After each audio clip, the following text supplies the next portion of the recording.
시드니 국제공항 입국 심사대 한 켠이 막혀 있고 출입국 관리소 직원들과 한 동양인 여성이 막혀있는 심사대 앞에 서 있습니다. 관리소 직원의 손에 들려져 있는 것은 다름 아닌 한국 여권인데요. 도대체 한국 여권을 가지고 있던 여성에게 무슨 일이 있었던 것일까요? 바로 지금 사연을 들어보겠습니다. 오늘의 사연 시작합니다. 안녕하세요. 저는 시드니에서 거주하며 시드니 국제공항에서 입국 심사 업무를 맡고 있는 케이틀린이라고 합니다. 시드니 외곽의 도버 하이츠라는 지역에 살고 있는데 이곳은 공항까지 이동이 편리하면서도 조용한 환경이라 공항에서 일하는 저에겐 최적의 장소죠. 사실 저는 가족과 함께 도버 하이츠에서 어린 시절부터 지금까지 살아왔어요. 도버 하이츠는 높은 언덕에 위치해 있어 어린 시절 집 창문 밖으로 보이는 비행기들을 보며 항공업에 대한 꿈을 키워나갔었어요. 그리고 도버 하이츠 인근에는 시드니에서 유명한 해변인 본다이 비치가 있어 매일같이 세계 각국에서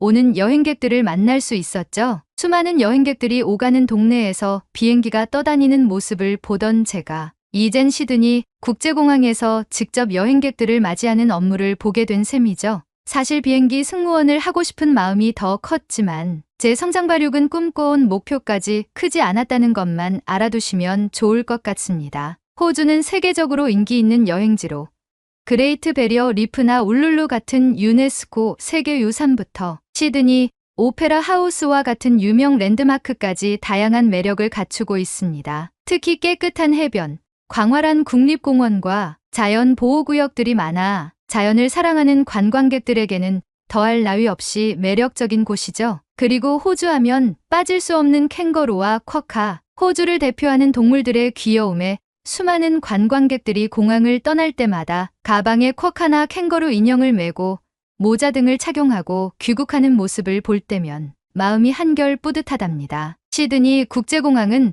호주의 대표적인 국제관문으로 매년 약 4,200만 명 이상의 방문객들이 오가는 대형 공항이에요. 지금 한국은 가을이죠. 한국의 11월은 조금 쌀쌀하다고 들었어요. 이렇게 아시아에 겨울이 다가오는 시점을 기준으로 해서 아시아 여러 나라에서도 호주를 자주 찾아옵니다. 저희 호주는 남반구에 위치하고 있기 때문에 12월에서 2월은 여름이거든요. 말 그대로 여행 성수기죠.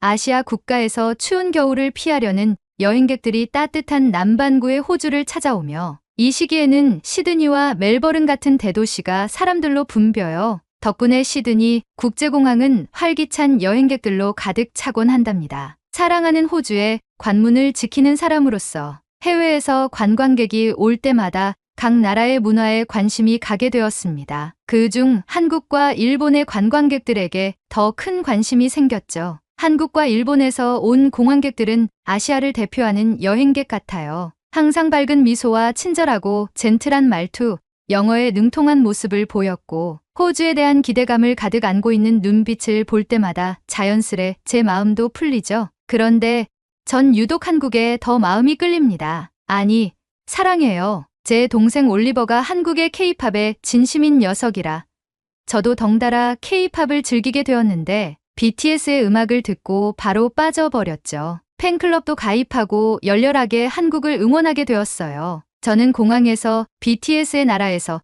온 한국인들을 볼 때마다 부럽다는 생각을 하게 되었어요. 우리 오빠들과 같은 나라, 같은 땅에 있는 거잖아요. 단순히 개인적으로 한국을 좋아하는 마음도 있긴 하지만 지금 호주에서는 한국의 문화 컨텐츠의 인기가 매우 높습니다. 한국의 컨텐츠를 소비하는 계층도 늘어났고 호주의 몇몇 상점은 한국어를 메뉴에 부가적으로 적어놓기도 합니다. 한국에서 호주 출신 아이돌들이 이름을 떨칠 때마다 기분이 좋았죠. 아파트라는 노래로 전 세계를 떠들썩하게 만드는 블랙핑크의 로제 아시죠? 로제의 인기는 하늘을 찌릅니다. 저희 엄마가 음식을 하시며 엉덩이를 흔들며 아파트라고 리듬을 타는 모습부터 말 다 했죠. 그리고 또 다른 K-팝 아이돌 뉴진스의 한유와 다니엘, 그리고 최근 제 동생 올리버가 반 미쳐있는 엔믹스의 릴리까지 한국의 K-팝 문화가 호주에 깊숙이 뿌리를 내리고 있어 한국이라는 나라가 너무 친근해졌어요. 그렇게 호주를 방문하는 아시아 관광객들이 많아지기 시작하던 지난주의 일이었습니다. 얼마 전 평범한 날이었던 그날 역시 저는 입국 심사대에서 여행객들의 여권과 입국 목적에 대해 물어보고 있었죠. 그러다 다음 대기자가 아시아계 관광객으로 보여서 저는 한국인일까 하는 기대를 갖고 그녀를 맞이할 준비를 하고 있었어요. 자신감 있는 표정으로 다가온 여성은 단정한 옷차림에 한국 여권을 쥐고 제 앞에 섰죠. 저는 한국인이라는 것을 확신하고 한국어로 반갑게 인사하기로 마음 먹었습니다. 사실 한국어로 인사하게 된 데에는 동생 올리버의 영향이 매우 컸어요. K-팝에 빠져가지고 한국 문화를 좋아하게 된 올리버는 아예 한국어를 배우기 시작했거든요. 올리버의 방에는 한글로 된 포스터와 K-팝 아이돌들의 사진들이 덕지덕지 붙어 있고 올리버는 방 안에서 헤드폰을 낀 채 한국어로 노래를 흥얼거리기 일쑤였죠. 그러다 문득 공항에 입국하는 여행객들 중 한국인을 대상으로 한국어로 맞이하면 좋겠다는 생각이 들어서 올리버에게 부탁했어요. 올리버, 입국심사대에서 한국인을 만나면 한국어로 뭐라고 말하면 좋아할까? 올리버는 웃으면서 제게 장난을 치기 시작했어요. 그럼 나에게 한국어 선생님이라고 해봐. 그럼 다 알려줄게. 저는 올리버가 얄미워서 머리를 콩하고 쥐어받고 싶었지만 제가 애정을 가지고 하는 일에 도움이 되는 것이기에 올리버에게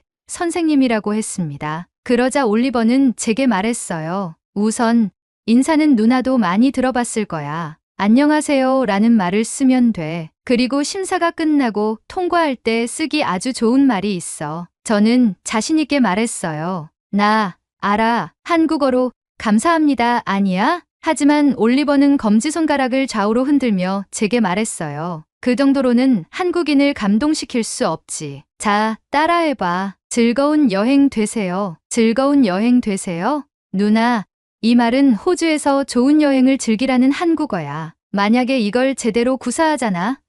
그럼 한국인들 엄청 감격할걸? 저는 올리버의 말을 듣고 아주 좋은 문장이라고 생각했어요. 한국인이 타국 여행을 와서 현지인에게 한국어로 즐거운 여행 되세요 라는 말을 들으면 엄청 행복할 것 같았죠. 저는 그렇게 열심히 연습에 매진했고 올리버가 발음도 체크해주며 안녕하세요와 즐거운 여행 되세요를 구사할 수 있게 되었어요. 그 말들을 한국인들에게 사용해 봤을 때 올리버가 예상한 대로 수많은 한국인들이 제게 감사의 표시를 했어요. 그 모습에 저도 마음이 뿌듯했죠. 그래서 저는 여느 때와 다름없이 자연스럽게 한국어로 안녕하세요 라고 밝게 인사를 건넸습니다. 그런데 예상과는 달리 그 여성은 잠시 멈칫하며 당황한 표정을 지었습니다. 어색한 미소를 띤 채 안녕하세요라고 답했는데 이때까지 들어보지 않은 어눌한 발음이라 이상했고 표정 또한 지나치게 당황한 것처럼 보였습니다. 평소에 한국 관광객들이 보이는 자연스러운 반응과는 전혀 다른 모습이었죠. 대부분의 한국인들은 제가 한국어로 인사하면 우선 놀라는 게 첫 번째고 두 번째로 반갑게 웃으며 한국어로 인사를 하곤 했는데 이 여성은 주저하며 어딘가 불편해 보였죠. 우선 저는 여권을 달라고 했고 그녀는 여권을 제게 내밀었습니다. 여권과 신분증 사진도 본인과 일치해 보였고 서류에도 전혀 문제가 없어 보였습니다. 혹시 단순히 긴장했나 싶어 긴장을 풀어드릴 겸 더욱 밝은 목소리로 안녕하세요를 다시 한번 했지만 이번에 여성은 식은땀까지 흘리며 서툰 발음으로 감사합니다라고 했습니다. 이쯤 되니 제 속에 뭔가 의심이 스멀스멀 올라왔습니다. 조금 더 확인이 필요하겠다는 생각에 저는 호주에 오신 목적이 무엇인가요? 라고 영어로 물었습니다. 그러자 그녀는 화들짝 놀라더니 갑자기 고개를 숙이며 대답을 더듬거렸고 시선은 여권을 쥐고 있는 제 손으로 떨어져 있었습니다. 그녀의 모습에서 불안감이 감돌았고 마치 빨리 이 상황을 벗어나고 싶은 듯 보였습니다. 저는 그런 여성의 모습에 점점 의심이 커져갔죠. 마음을 다잡고 그녀에게 다시 혹시 여행이신가요? 라고 물었지만 그녀는 머뭇거리며 제대로 대답하지 못했습니다. 불안한 표정과 주저하는 말투, 어색한 반응에 저는 더 이상 혼자 판단할 상황이 아니라고 느꼈습니다. 직감적으로 출입국 관리소 직원들에게 도움을 요청했고 직원들이 그녀에게 다가가자 여성의 당황한 표정은 더욱 굳어졌습니다. 출입국 관리소 직원 중 제이미가 여성에게 다가와 말을 걸었습니다. 그녀는 급격히 안색이 변하며 고개를 푹 숙인 채 쏘리라고 말했습니다. 그 순간 공기마저 무겁게 느껴졌고 저 역시 상황을 예의주시하며 숨을 죽였죠. 제이미는 심사대 창구를 막고 뒤이어 대기 중인 관광객들을 다른 심사대로 안내할 수 있도록 통제 라인을 설치했고 제게 여권을 보여달라고 했습니다. 저는 여권과 신분증, 서류를 내밀었고 제이미는 여권을 꼼꼼하게 살펴보기 시작했습니다. 저는 여성을 쳐다보고 있었는데 여성은 시선을 피하려는 듯 눈을 깔고 조심스레 뒤로 한 발짝 물러섰습니다. 조용히 그 과정을 지켜보던 제 마음도 불안감으로 요동쳤습니다.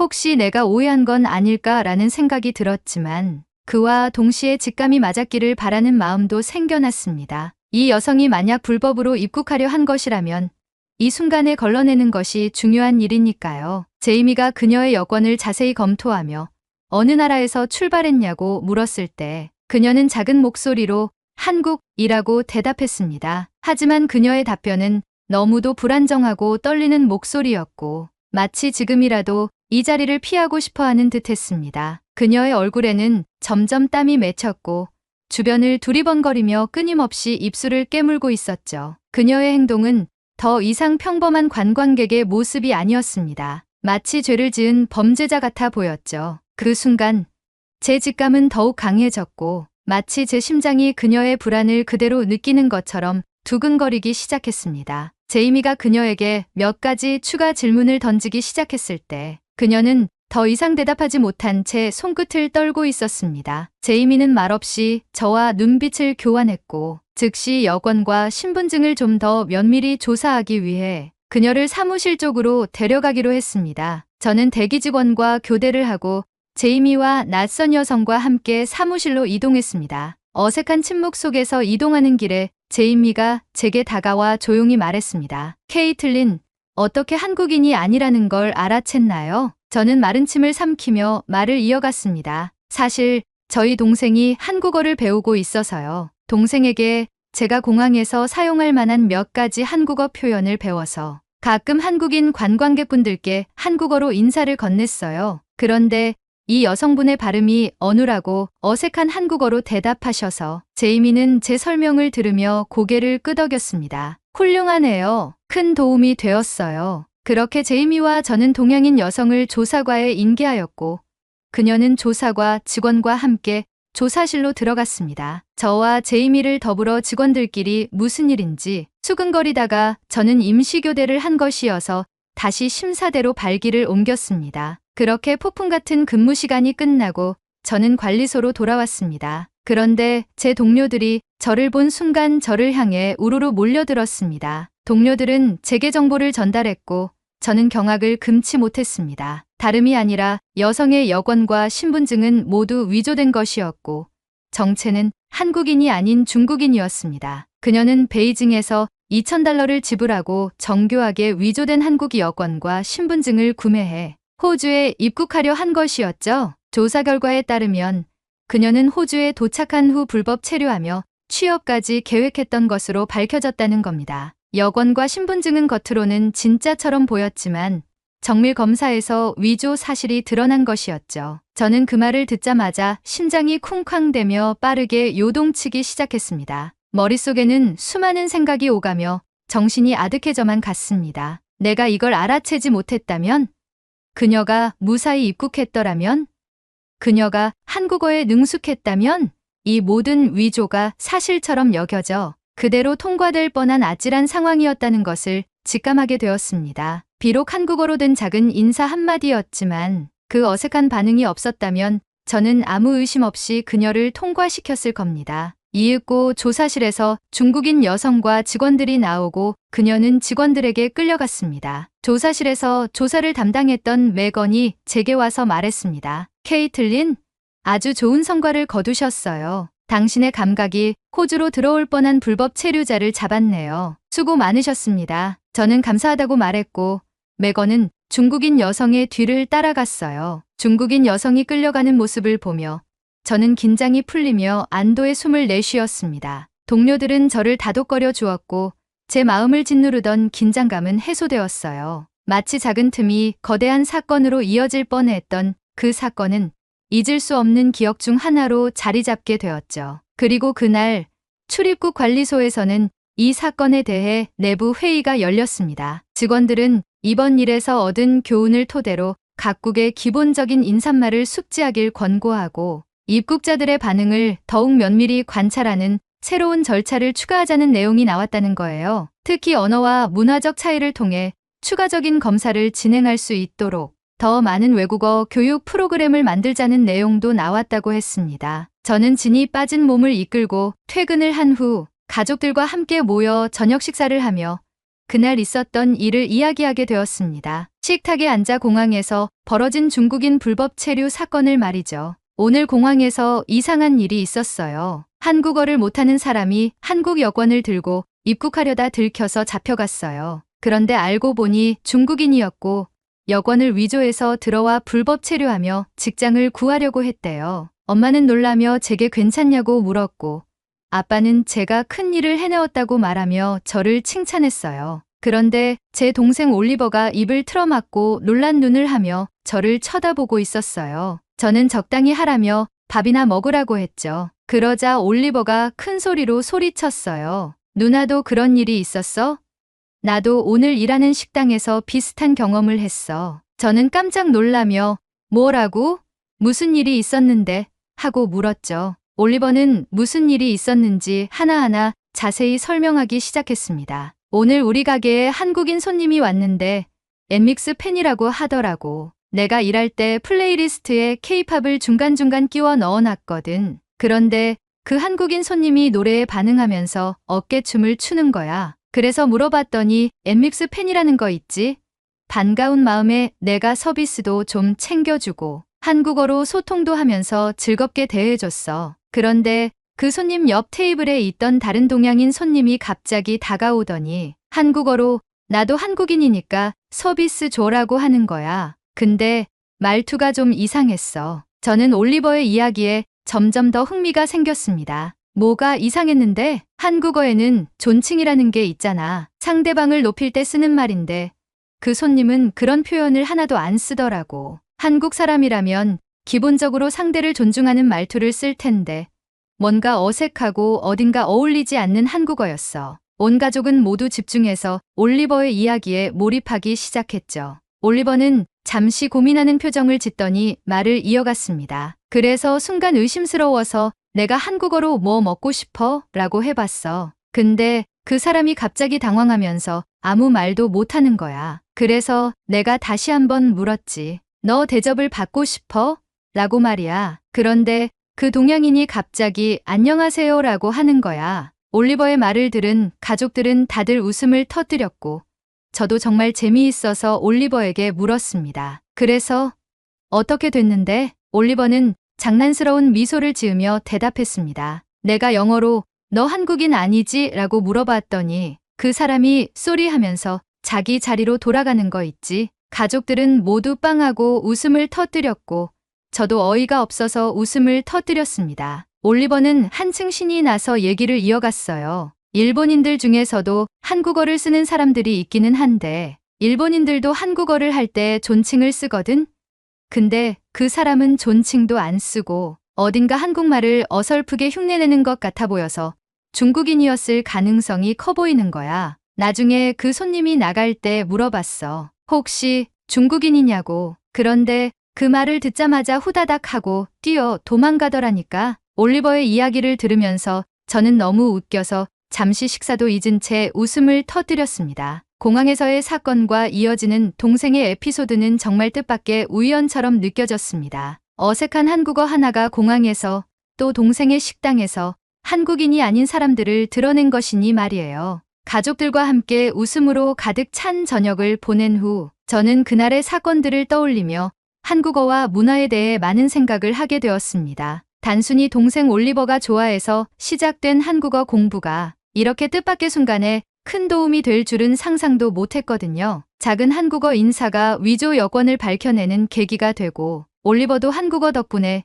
그 손님의 진짜 국적을 짐작할 수 있었으니 말이죠. 며칠 후 공항에 돌아가 보니 이번 사건을 계기로 새로운 일들이 벌어지기 시작했어요. 입국 심사대에 들어가는 동료들이 각 나라의 인사말을 자연스럽게 익히려고 노력하게 되었고 각국의 인사말을 입국 심사대의 발음기호로 부착하자는 내용까지 나왔다고 해요. 작은 문화적 차이가 큰 단서를 줄 수 있다는 것을 깨닫게 된 거죠. 저도 이번 사건을 통해 더 다양한 언어와 문화를 배우고 익히는데 관심을 가지려고 하고 있습니다. 그리고 올리버는 저에게 다시 한번 같이 한국어를 제대로 배우자고 제안했습니다. 저도 흔쾌히 받아들이게 되었죠. 이제는 한국어를 좀 더 배워서 더 많은 한국인 관광객들을 맞이할 때 간단한 인사말을 넘어 조금 더 깊은 대화를 나눌 수 있다면 더욱 즐거울 것 같아요. 호주에서는 이미 한국 문화가 대중적이고 많은 사랑을 받고 있고 저도 K-팝을 좋아하는 동생과 함께 한국 컨텐츠를 더욱 더 즐기며 생활하려 합니다. 이번 사건을 계기로 한국어의 매력에 대해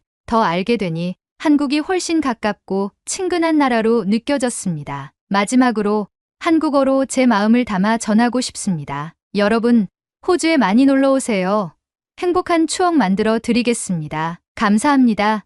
사랑해요. 오늘의 사연은 여기까지입니다. 한글의 위대함과 한국어의 대중화가 뼛속까지 감동을 주는데요. 중국인들이 해외에서 자신들이 불리한 위치에 처하게 되면 한국인 행세를 한다고 합니다. 이러한 상황 속에 우리 한국은 어떻게 대처해야 할지 여러분의 생각을 댓글로 남겨주시면 감사하겠습니다. 그리고 오늘의 이야기에 공감하신다면 구독, 좋아요 한 번씩 부탁드리겠습니다. 다음에 더 좋은 사연으로 여러분을 찾아뵙겠습니다. 시청해주셔서 감사합니다. 한국은 왜 이제서야 유명해졌죠? 캐면 캘수록 어이가 없네요. 여기 미국의 한 여대생이 눈물을 흘리고 있습니다. 감정이 너무 격해져서 통곡하듯이 소리를 내며 꺼이꺼이 울고 있는데요. 이 소리를 들은 부모님이 다가와서 무슨 일이냐고 묻습니다. 여대생은 컴퓨터 화면을 가리키고 있고 화면에는 한국인들이 나오는데요. 아버지는 컴퓨터 화면을 뚫어지게 쳐다보다가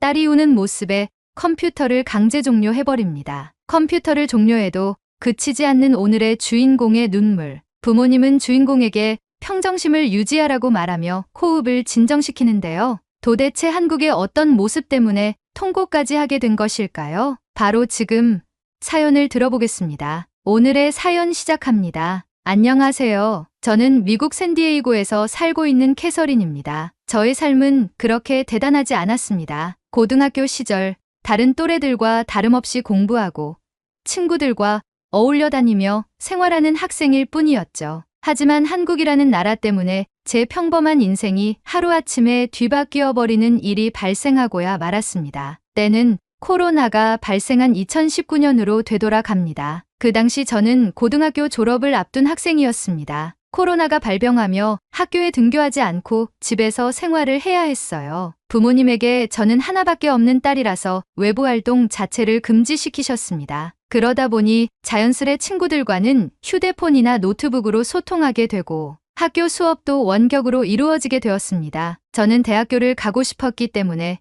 공부도 남들보다 열심히 했습니다. 부모님의 기대를 저버리고 싶지 않았고 코로나로 인해 혼란스러운 대학 입시에서도 최선을 다해 학업에 임했죠. 아무래도 집에서 원격으로 홈스쿨링처럼 진행이 되다 보니 학업에 관련된 방대한 자료들을 검색하고 공부하며 저의 마지막 고등학교 시절을 보냈습니다. 그러다 저의 인생에 전환점이 한번 찾아오게 되었어요. 제 원래 목표는 아버지처럼 금융회사에 입사해서 아버지의 길을 따라가는 장래를 생각했습니다. 항상 정장을 차려입고 한 손엔 검은색 서류 가방을 들고 출근하시던 아버지의 모습이 어릴 적부터 멋져 보였기 때문입니다. 저도 깔끔하게 정장을 입고 아버지와 함께 회사로 출근하는 모습을 상상하곤 했었죠. 하지만 제가 꿈꿔온 장래희망이 바뀌게 되어버렸습니다. 코로나 때문이었죠. 아버지 역시 코로나로 인해 출근을 하지 않으시고 집안 서재에서 업무를 보셨어요. 편안한 옷차림으로 업무를 보시던 모습도 이질적이었지만 더 이질적인 모습은 따로 있었습니다. 코로나 이전에는 출근과 퇴근 때마다 아버지의 젠틀한 모습이 멋져 보였어요. 하지만 집에서 업무를 보시는 모습은 마치 치열한 사회 속에 뛰어든 군인 같아 보였습니다. 원격으로 회의를 하실 때나 휴대폰으로 누구와 통화를 하실 때마다 큰 소리를 치시며 발끈하셨고 일을 하실 때 아버지의 목소리엔 날이 서 있었어요. 굳게 닫힌 서재의 방문 너머로 들리는 아버지의 샤우팅은 집안의 분위기를 무겁게 만들었죠. 그때부터 저는 아버지의 두 얼굴이 낯설게 느껴졌고 어머니의 암울한 표정에 마음이 아팠습니다. 어머니는 아버지의 목소리가 커질 때마다 말없이 제 방의 문을 굳게 닫으셨고 저는 눈치도 보이고 스트레스도 쌓여갔죠. 그러다 보니 아버지의 직업이 제가 꿈꿔왔던 모습과는 다르다는 느낌을 받았고 얼마 남지 않은 제 대학 진로에 큰 영향을 미치게 되었습니다. 공부도 손에 잡히지 않고 헤드폰을 끼고 음악을 들으며 멍하니 창밖만 바라보게 되기 일쑤였죠. 그렇게 대학 입시철이 다가오게 되고 저는 진로에 대한 생각이 정리가 되지 못한 채로 어찌해야 될지 모르는 지경에까지 이르렀습니다. 그리곤 생각했죠. 내가 무엇을 할 때 제일 행복을 느끼는가에 대한 질문을 저에게 계속 던졌습니다. 제가 어릴 적부터 원했던 진로가 무너지더라도 제 인생을 새로 개척하고 싶었기 때문이었죠. 그렇게 질문을 던지다가 순간 번뜩이는 생각이 머리를 스쳤습니다. 바로 미디어였어요. 코로나로 인해서 집에 있는 시간이 많아지면서 SNS나 TV 프로그램, OTT 서비스가 활성화되었고 소셜미디어에 수많은 사람들의 관심도가 올라가고 있었어요. 저 역시도 각종 스트레스를 풀 때마다 미디어를 활용하고 친구들과 소통할 때에도 사용하는 것이 소셜미디어였기에 미디어 장르로 진로를 나가보면 어떨까 하는 생각이 들었죠. 솔직히 저는 제 주관을 잘 봅니다. 저는 상상력이 풍부하진 않기 때문에 창작에 관련된 것은 거리가 멀다고 판단해서 작가나 PD는 멀리하고 엔지니어 계열로 나가야겠다는 생각이 들었어요. 편집이나 효과, 제작에 관한 부분이요. 그렇게 새로운 마음을 가지고 진로 상담을 할 때 선생님께 제 인생의 방향에 대해 설명드렸어요. 그리고 선생님은 미디어 계열에 관련한 대학 리스트에 추천서를 써주었죠. 그리고 난 후 저는 부모님께 제 진로에 대해 말씀을 드렸어요. 세상 모두가 힘들고 지칠 때마다 웃게 해주고 행복을 전해주는 미디어를 만들고 싶다고 말이에요. 그러자 어머니는 제 말을 듣고 응원해주기 시작했어요. 캐서린, 너의 인생은 내가 직접 그려나가는 거야. 코로나 시국 속에서 대학 입시에 고민이 많았을 텐데 꿋꿋이 너의 인생을 설계하는구나. 참 멋져. 어머니는 제 손을 꼭 잡고 저를 토닥여 주었고 저는 어머니를 껴안았습니다. 하지만 이내 밝았던 분위기는 사그라들었어요. 바로 아버지 때문이었죠. 아버지는 아무 말 없이 앉아서 바닥만 쳐다보고 있었어요. 저와 어머니는 아버지를 쳐다만 보았죠. 오랜 정적 끝에 아버지가 말을 꺼냈어요. 캐서린, 너의 선택이 옳은 것 같다. 현재 미국 경제는 암흑기야. 코로나로 인해서 많이 힘들어졌지. 나의 모습을 돌아보니 너의 선택에 영향을 많이 끼쳤다는 것을 직감할 수 있었단다. 아빠가 못난 모습을 많이 보여준 것 같아. 정말 미안하구나. 나는 하나뿐인 딸의 꿈을 응원해. 우리 딸이 엄마와 아빠에게 행복한 모습만 보여준다면 우린 그것으로도 기쁠 것 같구나. 잘 자라줘서 고맙다, 우리 딸. 그렇게 저는 부모님의 든든한 지원 속에 대학 입시 준비에 매진하였습니다. 선생님의 추천서로 대학에 면접도 보러 다니며 제 꿈을 향해 한 발짝씩 나아가기 시작했죠. 하지만 제 기대와는 달리 현실은 가혹했습니다. 여느 때와 같이 집에서 노트북으로 영화를 보고 있었습니다. 그런데 그 순간 메일함에서 알림이 울렸어요. 제가 지원한 대학교에서 메일이 왔죠. 저는 부푼 마음에 메일을 열어보았습니다. 하지만 메일에 적힌 내용은 다름 아닌 불합격 통보였죠. 순간 억장이 와르르 무너졌습니다. 제가 어릴 적부터 목표하던 대학교를 못 가게 된 상황에 마주하자 눈에서 눈물이 나기 시작했어요. 때마침 제가 보고 있던 영화의 내용도 여주인공이 슬피 우는 장면이었습니다. 창밖의 날씨는 먹구름이 잔뜩 끼어 있었고 저는 슬픔을 주체하지 못하고 엉엉 울기 시작했습니다. 제 울음소리를 들은 어머니가 놀라 달려오셨고 저는 불합격 메일을 어머니에게 보여드렸습니다. 어머니는 말없이 저를 안아주셨고 대학이 인생의 전부는 아니라고 말하며 예술가의 길은 넓고 방대하기에 관련된 직장을 알아보자고 하셨어요. 제 눈에 흘러내리는 눈물을 닦아주시며 최선을 다해 도와준다고 하셨죠. 저는 어머니에게 말없이 고개를 끄덕이고 울음을 그쳤지만 대학교 불합격과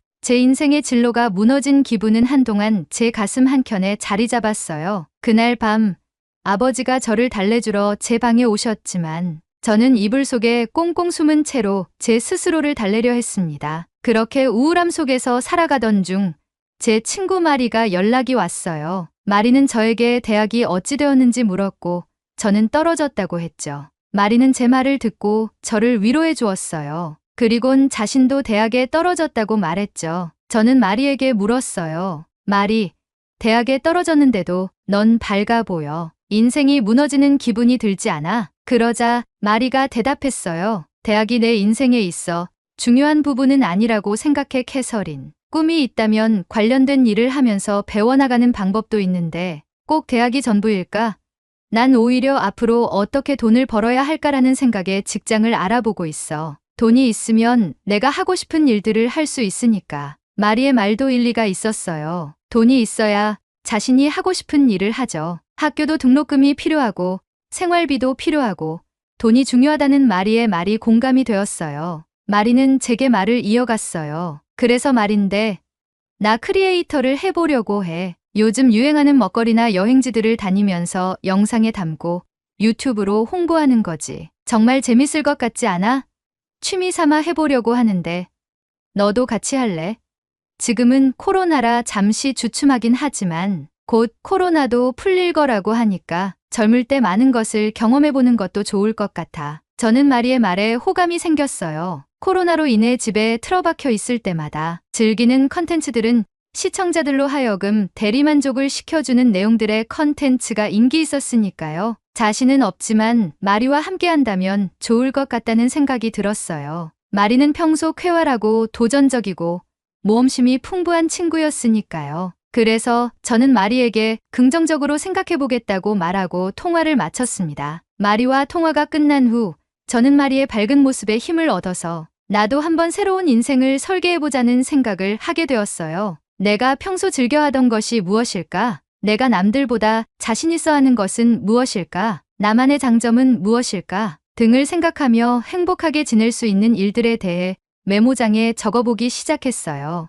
우선 저는 영화와 드라마, 예능 프로그램을 보는 것을 좋아해요. 출연하는 인물들의 캐릭터에 동화되어 공감하고 감정을 같이 나누는 것을 잘하는 것 같아요. 그리고 저는 목소리가 좋아요. 어린 시절 제가 책을 소리내어 읽을 때마다 주변에서 뉴스 앵커나 아나운서, 라디오 DJ를 하라고도 했었거든요. 그리고 솔직히 얼굴도 좀 괜찮게 생긴 것 같아요. 학창 시절 저에게 대쉬하는 남자애들이 많았고 여자 친구들에게도 인기가 있었죠. 제 스스로 이렇게 말하니 뭔가 부끄럽긴 한데 제 장점들을 적어보다 보니 이렇게 적게 되었어요. 그렇게 하나하나 나열하다가 내가 지금 해볼 수 있는 것이 무엇일지에 대한 고민을 하기 시작했어요. 운동을 열심히 해서 몸매를 가꾼 후에 모델을 해볼까? 지역 방송사에서 라디오 DJ를 배워볼까? 방송 아카데미에 들어가서 방송국의 아나운서로 취직을 해볼까? 등 많은 생각을 하며 제 나름대로 제 진로를 구축해 나가기 시작했죠. 그러던 어느 날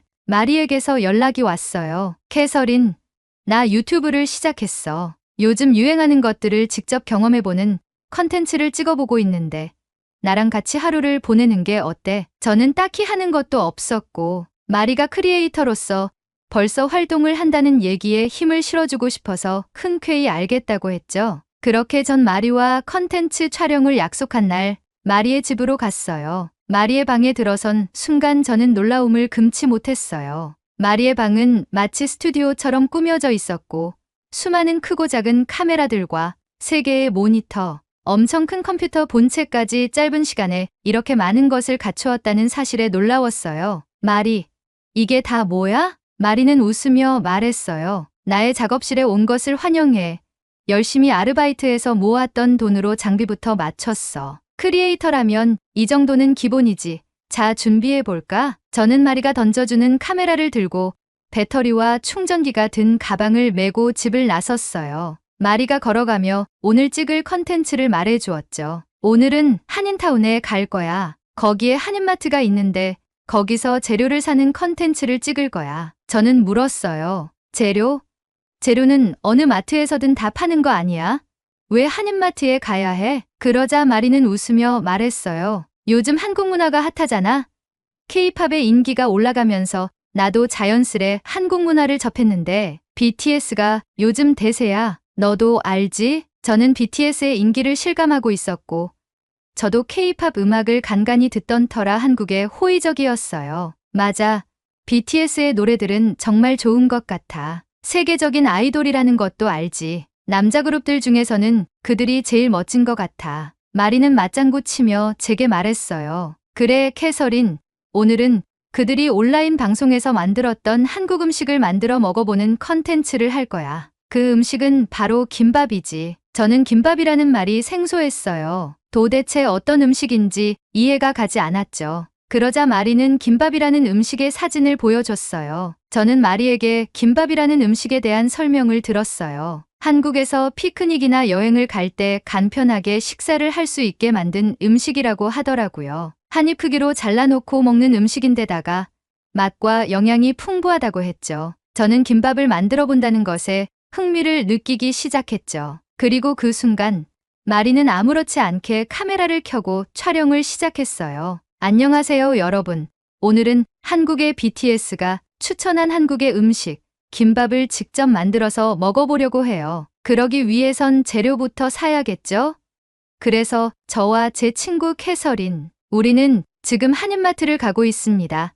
캐서린 인사해주세요. 저는 마리의 텐션에 당황하였지만 마리가 하라는 대로 따라서 카메라를 향해 손을 흔들었어요. 마리는 그런 제 모습에 웃음이 빵하고 터졌고 저도 같이 웃으며 마트로 향했죠. 마리의 모습을 보니 정말 전문 크리에이터 같은 모습을 보였어요. 유튜브에서 간간히 보이는 브이로거들처럼 아주 유연하고 쾌활한 말투로 카메라에 대고 이야기를 이어가기 시작했죠. 저는 마리의 뒤를 따르며 어찌해야 될지 몰랐지만 마리가 잘 이끌어주고 반응을 유도하며 노력하는 모습에 저도 동화되어 어느덧 같이 촬영을 하고 있었죠. 그렇게 저흰 한인마트에 가서 김밥에 필요한 재료들을 구매하는 영상을 촬영한 뒤 마리의 집으로 돌아왔습니다. 촬영을 잠시 멈추고 마리는 숨을 돌리며 제게 말했어요. 이제 김밥 재료를 손질해서 김밥을 만들어 볼 거야. 캐서린, 나의 조수가 되어줘. 넌 지금부터 나의 수셰프야. 저는 웃으며 알겠다고 말하고 마리의 촬영 준비를 도와줬어요. 마리는 정말 준비성이 철저했어요. 하얀색 조리복과 앞치마를 2벌 준비해서 저보고 갈아입으라고 했고 그렇게 우린 웃으며 촬영 준비를 마쳤죠. 그렇게 김밥을 만들어보는 촬영이 시작되었어요. 중간중간 이야기도 섞어가며 편안한 분위기에서 촬영을 하다 보니 자연스레 저도 카메라가 익숙해지고 즐기기 시작했죠. 그렇게 우여곡절 끝에 김밥 만들기가 완성이 되었고 우린 김밥을 시식해봤어요. 저는 처음 먹는 한국 음식이 낯설었지만 김밥을 한 입에 넣는 순간 깜짝 놀라고 말았죠. 담백하면서 고소한 향이 입안을 감쌌고 각종 야채들의 아삭한 식감들이 어우러져 건강한 맛이 나는 기분이었어요. 마리, 이거 진짜 맛있다. 정말 대박이야. 마리는 맛있어서 다행이라고 말하며 자신도 먹기 시작했어요. 그리고 제게 한국의 김치를 곁들여서 먹어보라고 권했죠. 마리, 김밥은 김치와 함께 먹으면 정말 맛있대. 한번 먹어봐. 저는 김치와 함께 김밥을 먹었어요. 김치의 매콤함과 달달함이 김밥의 담백함과 고소함과 잘 어우러져 더욱 깊은 맛을 내었어요. 저도 모르게 제가 느끼는 표현을 카메라에 대고 설명하기 시작했고 마리는 이런 제 모습을 보고 웃기 시작했죠. 그러다 마리가 갑자기 저에게 말했어요. 이거 먹고 있어.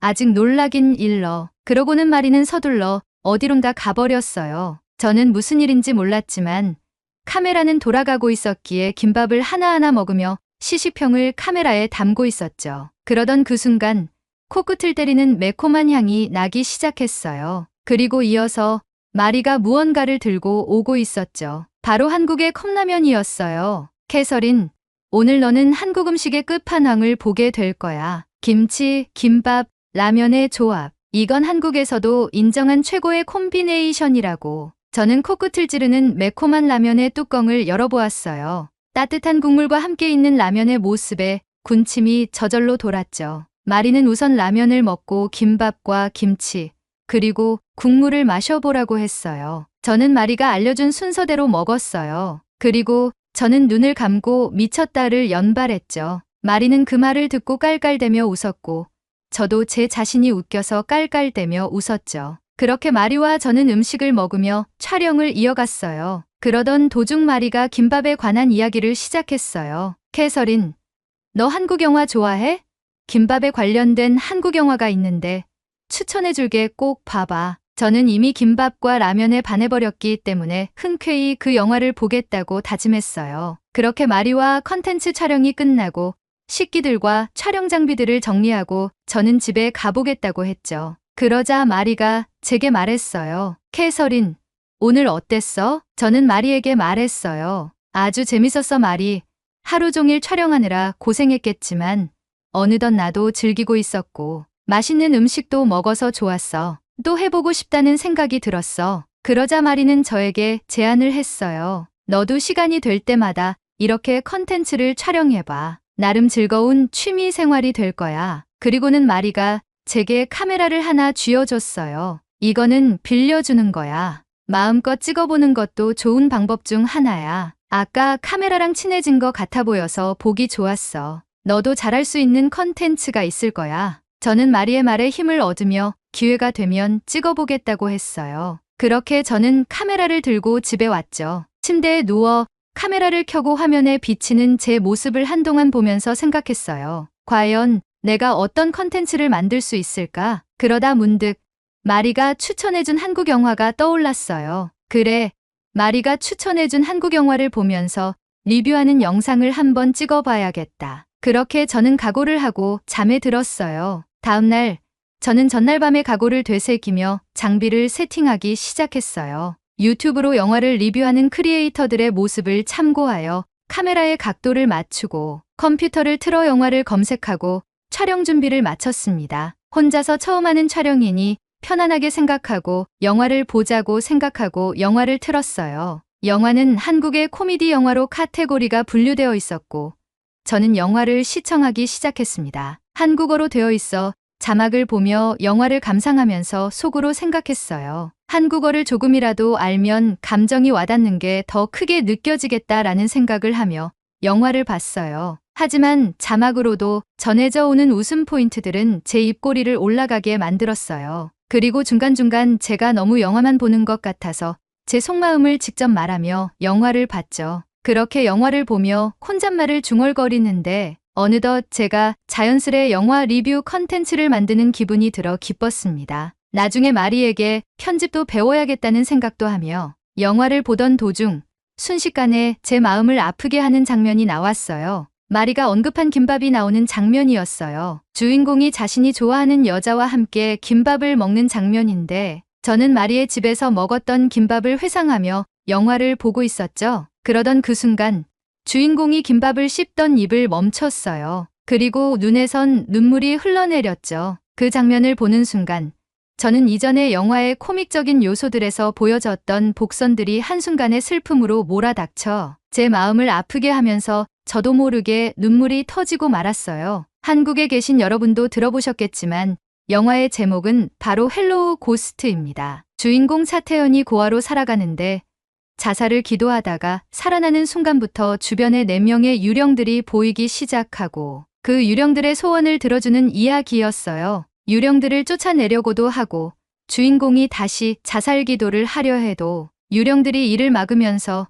주인공을 괴롭히는 내용이었죠. 유령들의 소원이 어이가 없어서 코믹적인 요소들이 초중반에 엄청 많이 보여서 단순히 웃으며 즐기는 영화로 생각했던 제게 마지막 반전은 큰 눈물을 자아내게 했습니다. 그 눈물의 매개체는 김밥이었고 저도 모르게 소리를 내며 통곡하게 되었어요. 제가 우는 소리를 듣고 부모님은 걱정이 되어 제 방에 들어오셨고 저는 그럼에도 불구하고 눈물을 쏟고 있었죠. 가슴이 찢어질 듯한 고통에 흐느끼고 있는 제 모습을 보시고 아버지는 컴퓨터를 종료했습니다. 어머니는 이게 무슨 일이냐며 왜 울고 있냐며 저를 안아주었어요. 저는 아버지에게 다시 컴퓨터를 켜라고 소리쳤고 아버지는 당황했습니다. 저는 부모님에게 자초지종을 설명하고 정말 슬픈 영화를 본 것 같다고 말하며 부모님에게 같이 영화를 보자고 했어요. 제가 감정을 컨트롤하지 못해서 흐느끼고 부모님까지 들어오셨기에 촬영한 영상은 쓰지 못할 것 같아서 카메라를 껐습니다. 그리고 온전히 우리 가족은 다시 처음부터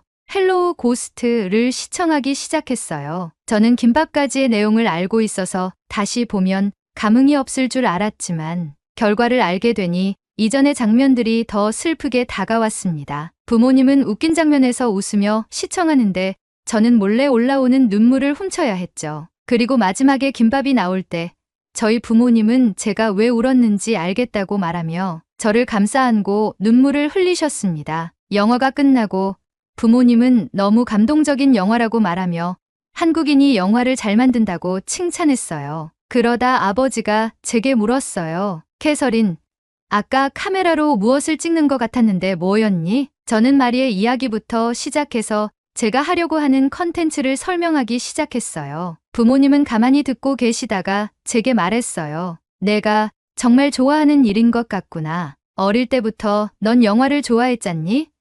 그리고 네가 꿈꿔오던 미디어 계통의 일이니 애정을 가지고 한번 도전해보는 것도 좋겠구나. 아빠와 엄마는 내가 하고 싶은 것이 있으면 적극 지원해줄게. 한번 해보려무나. 저는 그 말에 감동하여 부모님을 껴안았고 감사하다고 말했습니다. 부모님이 방을 나가시고 저는 방을 둘러보았어요. 마리의 방과 비교해보며 제 방에 대한 컨셉을 짜기 시작하고 제가 하려고 하는 컨텐츠에 맞게 장비를 맞춰야겠다는 생각을 했어요. 부모님께 저의 계획을 전달드리고 제 방을 꾸미기 시작했습니다. 저는 저만의 컨텐츠를 확립했습니다. 제 컨텐츠는 헬로우 고스트와 같은 한국의 숨은 명작들을 찾아서 영어권 국가에 소개하는 컨텐츠를 진행하는 것으로 컨셉을 잡았습니다. 한국어도 배워서 시청자들에게 감정을 더 생생히 전달드리고 한국의 역사와 문화도 공부하며 한국의 정서를 시청자들에게 제공하는 컨텐츠를 계획하며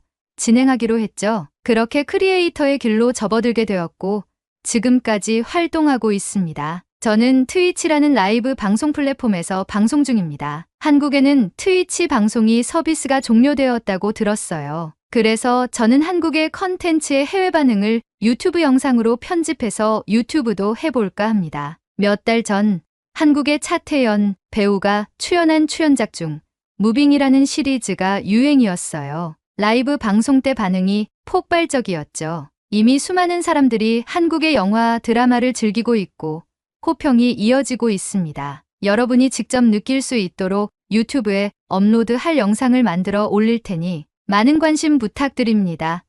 채널 개설하면 여기를 통해 채널 홍보도 할게요. 헬로우 고스트와 무빙 아직 보지 않으신 분들에겐 정말 추천하는 영화입니다. 제 인생의 진로를 결정할 수 있게 해준 한국의 음식, 김밥과 한국 영화들에게 감사의 인사를 전합니다. 앞으로도 좋은 컨텐츠 기대하겠습니다. 감사합니다. 오늘의 사연은 여기까지입니다. 저도 제보해준 영화 2편을 다 봤는데요. 다시 봐도 명작인 것 같습니다. 외국인들이 공감할 만한 한국의 숨은 명작이 또 무엇이 있는지 댓글에 남겨주시면 감사하겠습니다. 그리고 오늘의 이야기에 공감하신다면 구독, 좋아요 한 번씩 부탁드리겠습니다. 다음에 더 좋은 사연으로 여러분을 찾아뵙겠습니다. 시청해주셔서 감사합니다.